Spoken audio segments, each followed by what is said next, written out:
ഘട്ട വോട്ടെടുപ്പ് ദിനത്തിലും രാഹുൽ മാങ്കൂട്ടത്തലിനെ ചൊല്ലി സിപിഐഎം കോൺഗ്രസ് വാക്പോര്. രാഹുൽ മാങ്കൂട്ടത്തലിനെതിരെ ഇനിയും വലിയ പരാതികൾ പുറത്തേക്ക് വന്നേക്കാമെന്നും കൊന്നു തള്ളുമെന്ന ഭീഷണി കാരണമാണ് പലരും മിണ്ടാത്തതെന്നും മുഖ്യമന്ത്രി പറഞ്ഞു. കോൺഗ്രസിലെ സ്ത്രീ ലംബടന്മാർ എന്താണ് കാട്ടിക്കൂട്ടുന്നതെന്ന് മുഖ്യമന്ത്രി ചോദിച്ചു. മുഖ്യമന്ത്രിക്ക് അതേ നാണയത്തിലായിരുന്നു രമേശ് ചെന്നിത്തലയുടെ മറുപടി. സിപിഎമ്മിലെ സ്ത്രീ ലംബടന്മാർക്കെതിരെ മുഖ്യമന്ത്രി ആദ്യം നടപടിയെടുക്കട്ടെ എന്ന് രമേശ് പറഞ്ഞു. സിപിഎം മുൻ എംഎൽഎക്കെതിരെ പരാതി കിട്ടിയിട്ടും സൂക്ഷിച്ചു വെച്ചയാളാണ് മുഖ്യമന്ത്രിയെന്നും രമേശ് കുറ്റപ്പെടുത്തി. രാഹുലിനെതിരായ രണ്ടാമത്തെ പരാതി രാഷ്ട്രീയ പ്രേരിതമാണെന്നായിരുന്നു കെപിസിസി പ്രസിഡന്റ് സണ്ണി ജോസഫിന്റെ പ്രതികരണം. രണ്ടാമത്തെ പരാതി കെപിസിസി അല്ലേ കൊടുത്തത്? അതങ്ങനെ പരസ്യമായി പറയാൻ പറ്റുന്നൊരു കാര്യമല്ല. എങ്കിലും നിങ്ങൾ ചോദിച്ചുകൊണ്ട് പറയാതിരിക്കാനും പറ്റുന്നില്ല. ഈ പറയുന്ന സ്ത്രീലമ്പടന്മാർ എന്താണ് കാട്ടിക്കൂട്ടുന്നത്? നിങ്ങൾ വന്ന തെളിവുകളും ഇതിന് ഇരയായ ആളുകൾ പ്രകടിപ്പിച്ച ആശങ്കകളും പരിശോധിച്ചാൽ കാണാൻ കഴിയുന്നത് എന്താണ്? എന്തുകൊണ്ടാണ് അവർ തെളിവുമായിട്ട് മുന്നോട്ട് വരാൻ ഇതേവരെ തയ്യാറാകാതിരുന്നത്? ആ കാര്യങ്ങൾ നമ്മൾ ഗൗരവമായി കാണേണ്ട ഒരു കാര്യമാണ്. ആദ്യം സിപിഎമ്മിലെ സ്ത്രീലമ്പടന്മാരെ അദ്ദേഹം നിലയ്ക്ക് നിർത്തട്ടെ. സ്ത്രീകളെ അപമാനിക്കുകയും ആക്ഷേപിക്കുകയും ചെയ്ത ആളുകൾക്ക് ഉന്നത പദവി നൽകുന്ന രീതിയുള്ളത് സിപിഎമ്മിനാണ്. സ്ത്രീപീഡനം ഉണ്ടാകുമ്പോഴൊക്കെ അവരെ പാർട്ടി കോടതിയിൽ വെച്ച് വിചാരണ നടത്തുന്ന മുഖ്യമന്ത്രിയാണ് ഈ വലിയ വലിയ വലിയ വർത്താനം പറഞ്ഞുകൊണ്ടിരിക്കുന്നത്. അദ്ദേഹം സ്വന്തം പാർട്ടിക്കാരാണെങ്കിൽ ആ പരാതിയെല്ലാം അലമാരി വെച്ച് പൂട്ടും. ഒരു മുൻ എംഎൽഎക്കെതിരെ പരാതി വന്നപ്പോൾ 2 ആഴ്ച മൂടി വെച്ചു. ഒരു സിറ്റിംഗ് എംഎൽഎക്കെതിരെ പരാതി വന്നിട്ട് ഇന്ന് വരെ വാ തുറന്നിട്ടില്ല.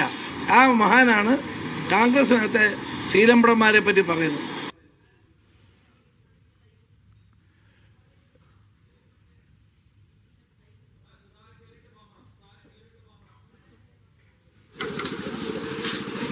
ഈ കഴിഞ്ഞ കാലത്തെ ഇടതുപക്ഷ ഭരണം ഈ നാട്ടിലെ ജനങ്ങളെ ഇതുപോലെ ഞെക്കിപ്പിരിഞ്ഞ ഒരു കാലഘട്ടം ഒരിക്കലും കേരളത്തിൽ ഉണ്ടായിട്ടില്ല. കോടാനുകോടികളുടെ കറപ്ഷൻ, അഴിമതിയുടെ കൂത്തരംഗമായ ഒരു സംസ്ഥാനം മാറിയത് ഇന്നല്ലാണ്ട് എപ്പോഴാണ്? ശബരിമല സംഭവം നിങ്ങൾ ആലോചിച്ചാൽ പോരെ? എന്തെങ്കിലും സംഭവിച്ചിട്ടുണ്ടോ? ഒരു ദേവന്റെ ക്ഷേത്രത്തിൽ കയറി അവിടെ നിന്ന് സ്വർണ്ണപ്പാളി കൊണ്ടുപോയി വിൽപ്പന നടത്തി എന്ന് പറഞ്ഞാൽ അതിൻ്റെ അകത്ത് ആരെല്ലാം നേതാക്കന്മാർ അറസ്റ്റ് ചെയ്ത് ജയിലിൽ കിടക്കുന്നവരാരാ? ഈ ഇടതുപക്ഷക്കാരനാണ്. പിണറായി വിജയന്റെ ഇടതും വലതും നിൽക്കുന്നവരാണ്. അതിൻ്റെ അകത്തൊക്കെ അവരെ സഹായിക്കാൻ സർക്കാർ നിൽക്കല്ലേ? അതിന് പുറത്ത് ഒരു അന്വേഷണം തുടരുന്നുണ്ടോ ഇപ്പോൾ? എനിക്കറിയില്ല. ഞാനൊന്നൊരു ഓരോ പത്രത്തിൽ വാർത്ത കാണുന്നില്ല. അതിനെക്കുറിച്ച് അതിന്റെ ബാക്ക്ഗ്രൗണ്ടിൽ ഇവരെ മാത്രമല്ലല്ലോ, വേറെ ആളുകളില്ലേ? ആളുകളെ കണ്ടെത്താൻ എന്താ ശ്രമിക്കാത്തത്? സർക്കാരിന്റെ നിലപാട് ഗുണം ചെയ്യുന്ന സർക്കാർ എല്ലാരെയും പിടിക്കുന്നു, അകത്തിരുന്നു. ആരെയാ പിടിച്ച്? എം വി ഗോവിന്ദൻ പറഞ്ഞു. ആകെ 2 ആളെയല്ലേ പിടിച്ചത്? ഇതിനകത്ത് മുൻപിൽ നിന്ന് 2 ആളാ, 2 പേര്, 2 ആള്. ആരെ വേറെ പിടിച്ച്? സിപിഎമ്മിന്റെ എത്രയോ ആളുകൾ അതിനകത്ത് ഗണിയേണ്ടതാ, ഒരുപാട് ആളുകൾ. അത് മാത്രമല്ല, അത് ഞാൻ ശരിക്കുന്ന ഒരു സത്യസന്ധമായ അന്വേഷണം നടന്നാൽ അത് പിണറായി വിജയന്റെ അടുക്ക് എത്തും എന്ന് ഞങ്ങളൊക്കെ വിശ്വസിക്കുന്നു. അതില്ല എന്ന് തെളിയിക്കണം എന്ന് അദ്ദേഹത്തിന് താല്പര്യമുണ്ടെങ്കിൽ അദ്ദേഹം അന്വേഷണം തുടരണം. അല്ലെങ്കിൽ കേന്ദ്ര സർക്കാരിന്റെ അന്വേഷണം ഉണ്ടാവണം. ആ അന്വേഷണത്തിലൂടെ നിഷ്പക്ഷമായ ഒരു തീരുമാനം പുറത്തു വരണം. അതിൽ വരെ ഇവരെല്ലാം അവിശ്വാസത്തോടെയേ നമ്മൾ നോക്കിക്കാണും. ഇന്ന് രാഹുൽ മാങ്കൂട്ടത്തിൽ വിഷയം വീണ്ടും ചർച്ചയാക്കി. ആദ്യം തുടങ്ങിയത് കെപിസിസി പ്രസിഡന്റാണ്, പിന്നീട് അത് മുഖ്യമന്ത്രി ഏറ്റുപിടിച്ചു. വളരെ ശക്തമായ ഒരു വാക്പോരിലേക്ക് രാഹുൽ മാങ്കൂട്ടത്തിൽ വിഷയം മാറുകയാണ്. ആ വിഷയം അതിലും ചർച്ചയാവുമല്ലോ, സ്വാഭാവികമല്ലേ? രാജ്യത്തുള്ള എല്ലാ പ്രശ്നങ്ങളും ഇലക്ഷന് ചർച്ചാ വിഷയമാവുന്നുള്ള കാര്യം ഒരു സത്യമല്ലേ? ഞാനതിനെ കുറിച്ചൊന്നും കമന്റില്ല. നമുക്ക് നമ്മളെ പാർട്ടി ഒരു തീരുമാനമെടുത്തിട്ടുണ്ട്. ആ തീരുമാനത്തിന്റെ പിറകിൽ ഐക്യദാർഢ്യം പ്രഖ്യാപിച്ചുകൊണ്ട് ഞാൻ നിൽക്കുന്നുണ്ട്. അതിനപ്പുറത്ത് കടന്നുപോയി സംസാരിക്കാൻ അതിനെക്കുറിച്ച് താല്പര്യമില്ല. ഞങ്ങൾക്ക് തെരഞ്ഞെടുപ്പിലൊന്നും ഒരു തിരിച്ചടിയും ഇതുകൊണ്ടുണ്ടാകാൻ പോകുന്നില്ല എന്നുള്ള കാര്യം ഞങ്ങൾക്ക് 100% ഉറപ്പുണ്ട്. 100%. ഞാൻ ചോദിക്കുന്നത് ഇത് ആദ്യത്തേതാണോ? സിപിഎമ്മിന്റെ എത്ര നേതാക്കന്മാരുടെ ചരിത്രമുണ്ട്? എത്ര പേരുടെ പേരിൽ ആരോപണമുണ്ട്? എന്തേ അതൊന്നും പുറത്തു പറയാത്തത്? പിണറായി അതിനെ സ്ത്രീ ലംബടന്മാരുടെ ഒരു വിഷയം എന്നുള്ള രീതിയിലാണ് പിണറായി അതിനെ വിശേഷിപ്പിച്ചത്. അതെ, അത് അദ്ദേഹത്തിന്റെ അല്പത്തരം. അദ്ദേഹത്തിന്റെ സംസ്ഥാനത്ത് അദ്ദേഹം തന്നെ ഇത് പറയുന്നു എന്ന് പറഞ്ഞാൽ പിന്നെന്താ അർത്ഥം? അയാളിനെ സമ്മതിക്കല്ലേ? എന്റെ അർത്ഥം. അല്ല, അടൂർ പ്രകാശ് ദിലീപിനെ അനുകൂലിക്കുന്നു. അടൂർ പ്രകാശ് അത് തിരുത്തി. സോവർ തിരുത്തിയല്ലോ അടൂർ പ്രകാശ്. അല്ല, ഇതെല്ലാം തെരഞ്ഞെടുപ്പ് ഘട്ടത്തിൽ ഇങ്ങനെ വരുമ്പോൾ അത് ബാധിക്കുക UDF-നെയും കോൺഗ്രസിനെയും? ഞങ്ങളെ ബാധിക്കില്ല. ഞങ്ങളെ UDF-നൊന്നും ബാധിക്കാൻ പോകുന്നില്ല. ഈ സംഭവങ്ങളൊക്കെ ഇതുപോലെ 100 സംഭവങ്ങൾ ഇവിടെ നടക്കുന്നുണ്ട്.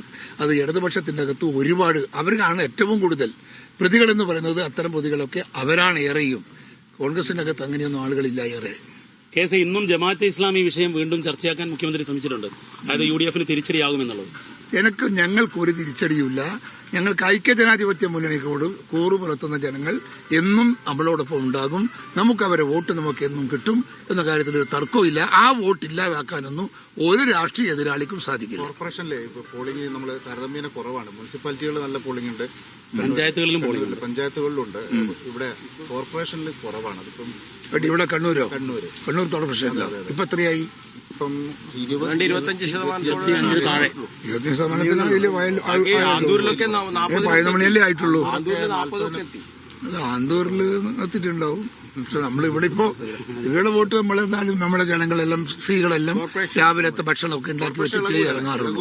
കോർപ്പറേഷൻ ഒന്നും ഇവിടെയും പോകില്ലെന്ന് ആര് കൊണ്ടുപോകാൻ? പടച്ചോ, ഇവിടെ ആരാ കോർപ്പറേഷന്റെ അകത്തുള്ളത്? BJP CPM എവിടെയാ? റിബലുകളൊക്കെ ഉള്ളതുകൊണ്ട് ഒരു സംശയം. റിബലുകൾ നമുക്കിടെ റിബലുകൾ ഒന്നുമില്ലല്ലോ. കെ സുധാകരൻ മുതിർന്ന കോൺഗ്രസ് നേതാവ് MP പ്രതികരിക്കുകയായിരുന്നു. കണ്ണൂർ കോർപ്പറേഷൻ ആര് കൊണ്ടുവരാണ്? പടച്ചോനാണെന്ന് ചോദിക്കുകയാണ് അദ്ദേഹം. അത്രയും കോൺഫിഡൻസ് ആണ് അദ്ദേഹത്തിന്. രാഹുൽ മാങ്കൂട്ടത്തിനെതിരായ രണ്ടാമത്തെ പരാതി രാഷ്ട്രീയ പ്രേരിതമാണെന്ന് KPCC പ്രസിഡന്റ് സണ്ണി ജോസഫ് മാധ്യമങ്ങളോട് പറഞ്ഞു.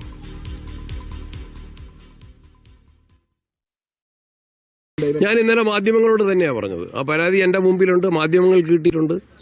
അതൊരു ലീഗൽ ബ്രെയിൻ അതിന്റെ അകത്തുണ്ടെന്ന് ഞാൻ പറഞ്ഞത്. അത് ജനങ്ങൾ വിലയിരുത്തട്ടെ. ഇന്നലെ കോടതി പറഞ്ഞിട്ടുണ്ടല്ലോ. അങ്ങനെയും വിലയിരുത്താം.